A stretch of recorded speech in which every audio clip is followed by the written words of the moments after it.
TG Plus News edizione di Venezia, buonasera. In apertura del nostro notiziario la cronaca. La Polizia di Stato di Venezia ha individuato gli autori dell'aggressione ai tifosi interisti. Lo scorso 12 gennaio, poco prima dell'incontro di calcio di Serie A tra il Venezia e l'Inter, nel centro storico veneziano, alcuni ultras del Venezia Calcio avrebbero aggredito, anche utilizzando delle cinture, due tifosi dell'Inter che stavano raggiungendo lo stadio, sottraendo a uno di loro la sciarpa della squadra. Uno dei due è dovuto ricorrere alle cure mediche per una ferita sanguinante al cuoio capelluto con prognosi di 8 giorni. L'articolata attività di indagine svolta dai poliziotti della Digos della Questura di Venezia e coordinata dalle procure della Repubblica presso il Tribunale ordinario e quello per i minorenni ha consentito di individuare 3 degli aggressori, un maggiorenne e 2 minori. I 3 ultras sono stati indagati per le ipotesi di reato in concorso in rapina in occasione di manifestazioni sportive. Sono in concorso le procedure tese all'emissione della misura di prevenzione del DASPO da parte del Questore di Venezia. E si è tenuto oggi il primo incontro del tavolo regionale relativo alla situazione di Unitrans SRL di Pianiga da quando il 27 gennaio è stata dichiarata la liquidazione giudiziale. Alla riunione odierna, coordinata dall'unità di crisi aziendali di Veneto Lavoro, hanno partecipato la direzione lavoro regionale, la curatela, l'amministratore unico di Unitrans con i suoi consulenti, i sindacati FIOM, CGL, FIM, CISL e i rappresentanti dei lavoratori, afferma l'assessore regionale al lavoro Valeria Mantovan. Il curatore della procedura di liquidazione giudiziale ci ha anticipato che, in seguito agli approfondimenti realizzati, non sono stati riscontrati i presupposti per procedere con l'esercizio provvisorio oltre il mese in corso. Oggi la priorità è definire strumenti che possano supportare i 48 lavoratori in organico dopo la chiusura delle attività e porre in essere tutte le azioni necessarie per agevolare il loro ricollocamento.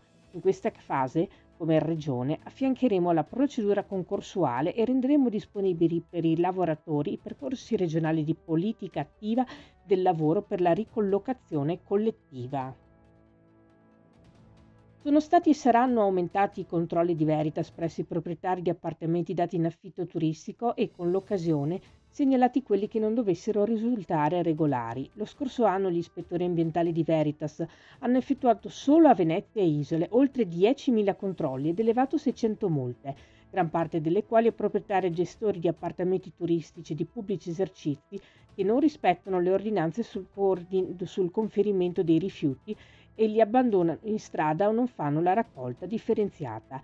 È importante ricordare che non dividere correttamente i rifiuti rappresenta non solo una violazione delle leggi e delle normative, ma compromette il riciclo, quindi peggiora l'ambiente dove viviamo e fa crescere la produzione di rifiuti pro capite, realizzando ulteriori diseconomie e penalità economiche che finiscono per gravare nelle bollette di tutti. La sanzione per chi viola le regole di conferimento dei rifiuti parte da 300 euro, ma l'inquinamento che deriva dagli abbandoni e dagli errati conferimenti è fonte di degrado e presto arriverà a compromettere lo stesso turismo, oltre che l'ambiente. Cambiamo argomento. La Giunta Comunale di Venezia, su proposta dell'assessore ai lavori pubblici Francesca Zaccariotto, nella seduta odierna ha approvato il progetto di fattibilità tecnico-economica di abbattimento delle barriere architettoniche volto a migliorare l'accessibilità di alcune strutture scolastiche della terraferma. La realizzazione delle opere prevede una spesa complessiva di 200.000 euro, che troverà copertura nel bilancio 2025 ed è così ripartita. 100.000 euro finanziati con contributi della legge speciale per Venezia e i restanti 100.000 euro derivanti dal rifinanziamento dell'intervento abbattimento barriere architettoniche terraferma.